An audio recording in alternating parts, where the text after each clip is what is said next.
Well, welcome to another episode of Real Estate AI Flash. And today my guest is Adam Bauer. He has a experience over a decade leading marketing and digital for major real estate brands. And we're going to obviously dig in with all things AI and real estate. So Adam, welcome to the show. Great to be here, Rajiv. Thanks so much for having me. Oh yeah. Looking forward to this conversation. And when you and I connected on that Facebook group and then we sort of built a rapport, I kind of felt like you would add so much value to the show just because you've sort of been with so many brands. You sort of are involved at the macro level, but also at a strategic level. So I think this episode is going to be really good for agents and also brokers that listen to the show. So before we dive in, I'd love for the audience to kind of get to know Adam. So give us your backstory and bring us to today. Yeah, so I came from a marketing background, so it's kind of started out as a project manager for a Fortune 200 company. So started out kind of understanding that, and then moved over to a digital agency, and then got moved into real estate. So real estate's one of those things, as many of your guests, you don't ever expect to be here, but here we are over a decade later.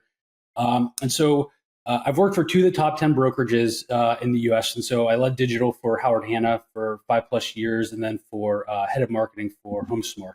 So you have Howard Hanna, who's more on the independent brokerage side. And then you have HomeSmart, who's a franchisor as well as a brokerage. And then most recently as a VP of marketing for Century 21 Sheets in Indy. So they are on the franchise side. So they're a great franchise. And so you kind of see the gambit of working from an independent broker and the challenges they think and the challenges the agents face versus then a franchisor and rolling things out to your whole network. And then somebody who's on the other side, the franchisor that you're getting things rolled out to. And so it gives me a really good perspective on the industry and how agents and brokerages deal with not only technology, but marketing and thinking about scale.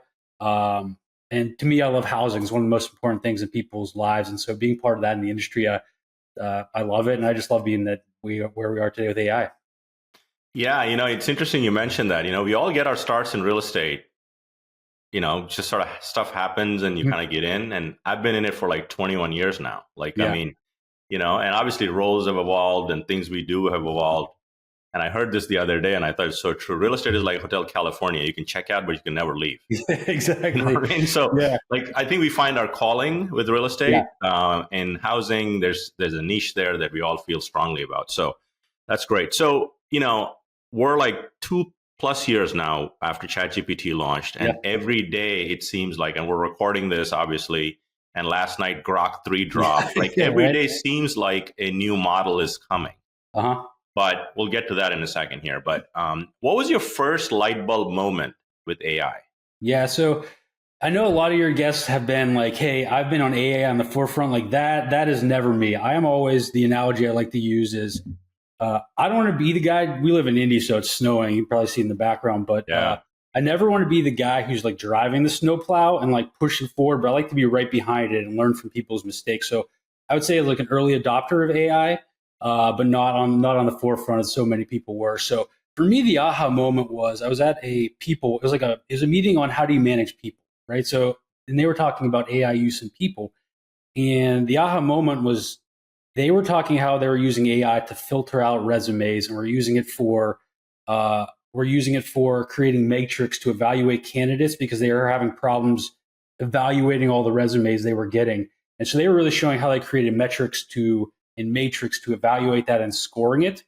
And that really changed me, is so much of it I was thinking about content creation, how do I utilize it? But it's way more about the ability for it to intake versus the output. And it's not just about content generation, but it's about like analysis, pattern recognition, and decision making. So that was the aha, is like, you need to think bigger about where this is going and the power that it has. And that really spiraled me into like, this is something we got to pay attention to. Yeah, 100%, 100%. Your comments triggered a thought. Most people aren't thinking big enough about AI. That's one.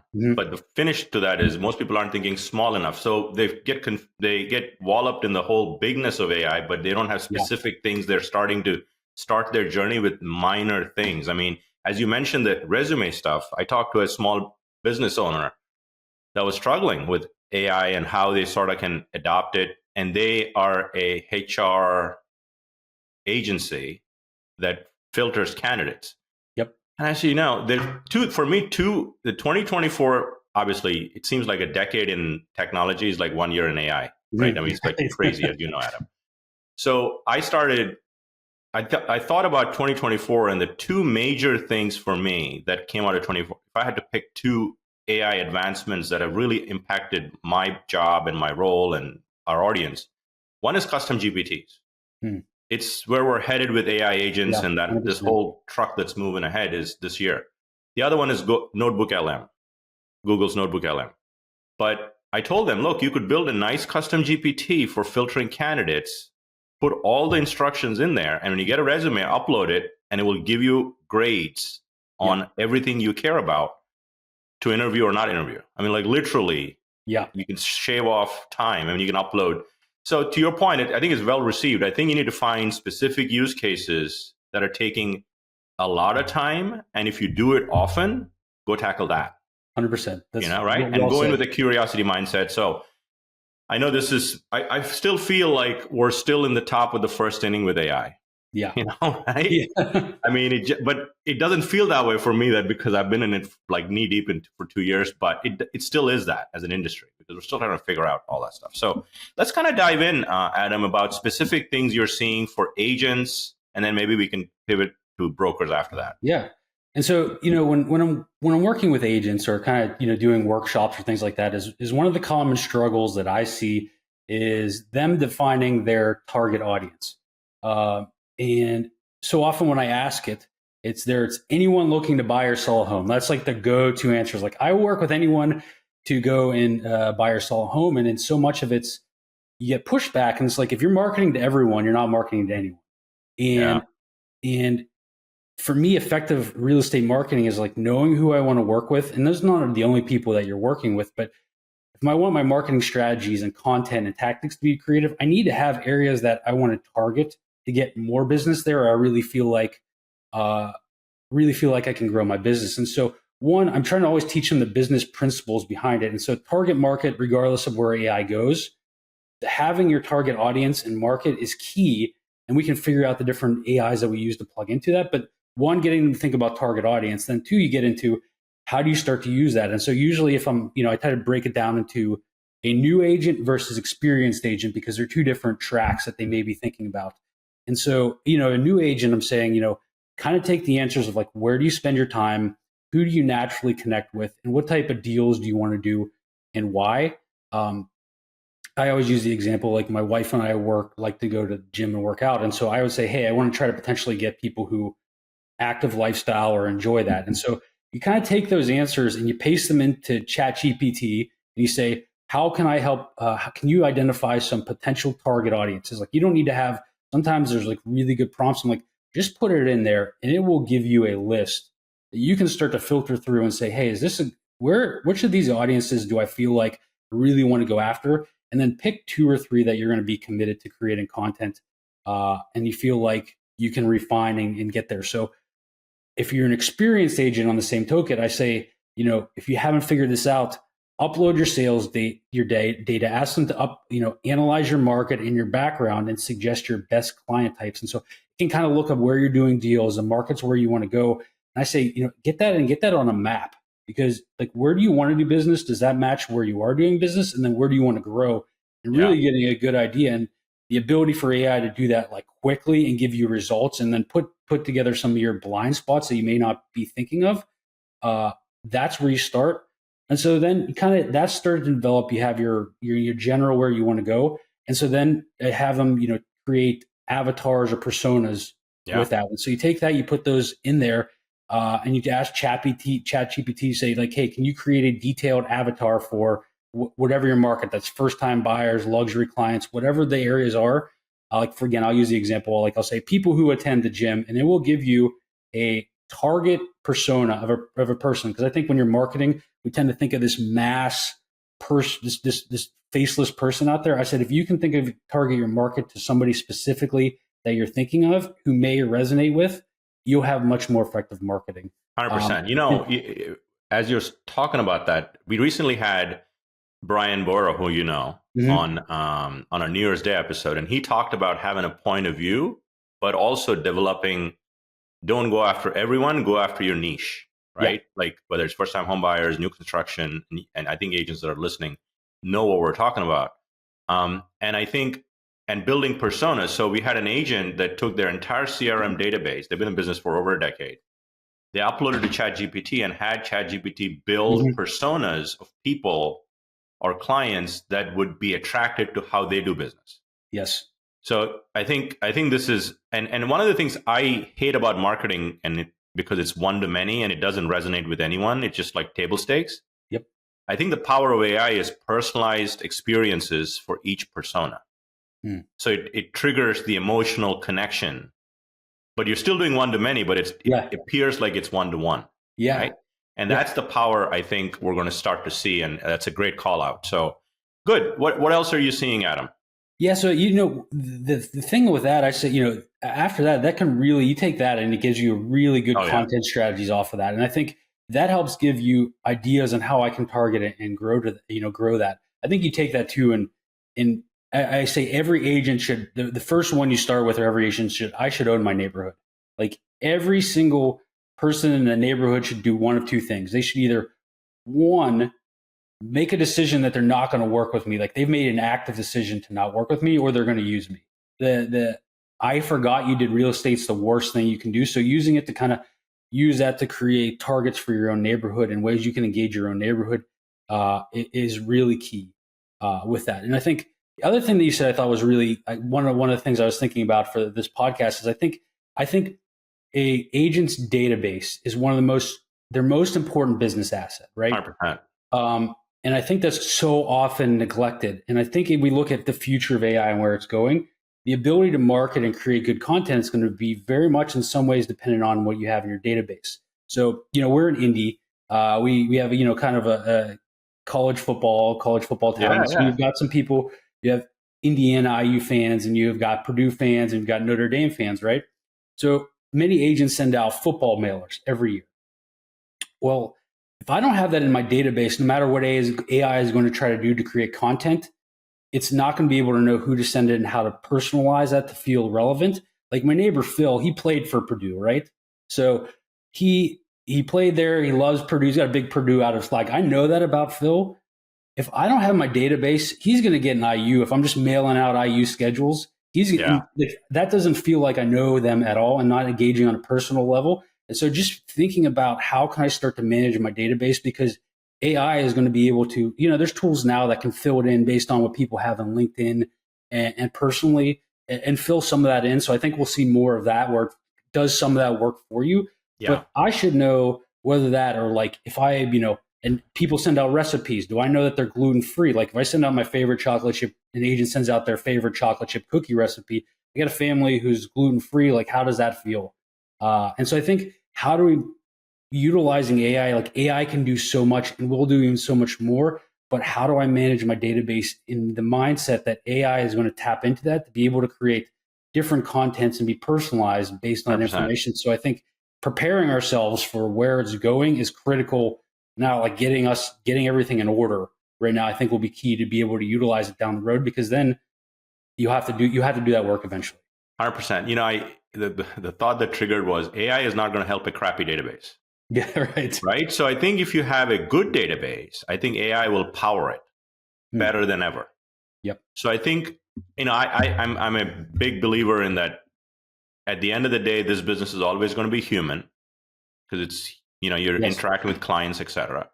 So when you're doing those touches, gather as much personalization information and feed your database so AI can actually help you as you go do personalization. So I think personalization we're going to see a lot more personalization with AI for people that have a really good database. And I've been, in all our marketing things we talk about, agents' next deal is in their database. You just haven't done enough to find it, right? Or triggered it enough, right? Yeah. So good take call outs there. Anything else on agents before we maybe switch to brokers? I think there's a dual kind of transition, for us as we think about brokers and agents. Is I think you go back to my initial aha is the ability for it to analyze data. And so I look at it from an agent perspective, particularly top producers. Like there are ways. Let's just say I'm using a HubSpot. I'm just going to pick using a CRM, and I pick HubSpot, right? I know how to go in there and create reports. Like I can touch where it says like first touch, first interaction, the robust reporting. The average agent does not know how to do that or doesn't have the time to do it. Like, or they're trying to do deals. And so like the expectation that they're going to be able to go in and pull that report. What's really easy for me to go in to do is just get an export. So if I'm trying to analyze my email marketing, right, I recommend like pick a time frame. You can export all of it and then have ChatGPT put it in there, analyze my best performing emails based on either, open rate, click rate, the metrics I think are important, and then find my lowest. You can also upload the content and like have it analyzed and tell like, why was this effective? Why was this not effective? And so utilizing it to analyze your marketing, like there's a full cycle of, we put into ChatGPT is that we'll say, hey, or, Gemini, whatever you're using, and say, hey, my goal is to create leads or create engagement. If we're not feeding that back in and having it reanalyzed, we're missing a huge opportunity. And marketing is getting more expensive. We're expected to do more marketing, and so making efficient marketing is key. And so having feedback loops that you're then refining, whether your email is testing subject lines, or Facebook ads. I love using it to coming up with A/B testing because it's so easy. I have a great image I want to use. I can usually think of a good first caption. I honestly struggle with the second one because like pour my creative juices. Like I think this is going to work. I need something to help me where I can create two tests pretty quickly and easily. And so using it for A/B tests, like on the creative side, I think that's a really good way to do that. Yeah, for sure. I think one of the things that I did that with my YouTube channel recently, about here's all the analytics, here are all the topics, you can get a whole screenshots or multiple screenshots. And it gave me insights on things I should do more of and things I should do less of.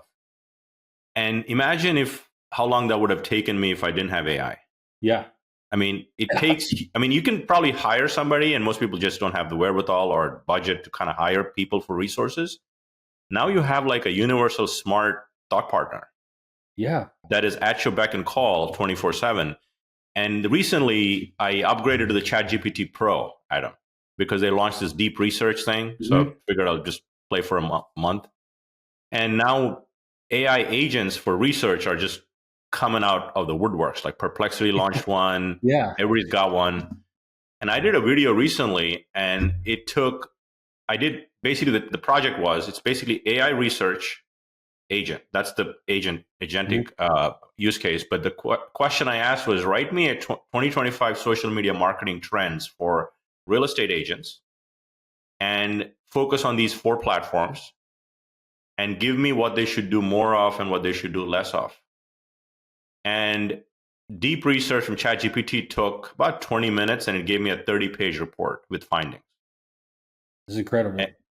And then I did that with Google Gemini Advanced Deep Research. That gave me a report. I did it with Perplexity. Now I don't know if you use Perplexity, but do you use Perplexity? I have not yet. Nope. You should download it like right after this show. All right, I'm done. It's a search engine, and it's a conversational style search engine. It's free. And so anyway, they have now added in the dropdown Deep Research and DeepSeek R1 as options you can pick. And that's the DeepSeek. They've hosted a DeepSeek model in the US. It's not sending data to China, but I ran it across all these 4 and I linked it in my YouTube video. Here's all the 4 reports. And it literally took me less than 40 minutes to do it because you can click a button and go away and come back and it's done. So it's almost like a, assistant. In this case, I shouldn't shortchange ChatGPT. It wasn't an assistant, it was a thought partner. Yeah. So your point is really well taken. I think your creativity your imagination is the only limitation you have with AI. Right? With everything we're asking. We don't know what else it can do that we've not asked the question. Right? So I think some of the beauty of that too is, you hire an assistant, like sometimes you don't even know what to ask. Right? 100%. Like ChatGPT, you can just, or, any AI, you just can ask in very real person's language, like, hey, help me analyze this. And I don't even know what I'm looking for. And it would do that. I put in somebody's database and said, score my database. And it had like 10 checklists of like, here's where it's good. Here's where it failed. I mean, there's a lot in there it can just do, even if you don't know much. Like that's the beauty of it is like, you can not know anything and get really good intelligence 100%. quickly. Yeah. All right. So let's switch to the final two questions I ask all my guests to wrap up our pod today. So the first is, a lot of agents listen to the show. If you had to give them one piece of advice, what would that be for them to have a great 2025 and beyond? I think creating content, like as simple as it is creating content. The example was you don't get good at creating content until you're first bad at it, right? I think you can't be afraid. And we just see, people block messaging more than ever. We are trained to we have automatic pop-up filters in our brain, and to get any message that resonates through anyone, you need to be able to have like multi-touch campaigns that hit people. If I'm doing a mailer, I got to make sure my social. And so I think creating a ton of content and getting good and being okay with it not being perfect. I mean, I go back and I follow, Gary Vee always has, famous entrepreneur and social media influencer. He's got like 44 million followers plus. Go back in his first episode of Wine Library TV where he started. Yeah.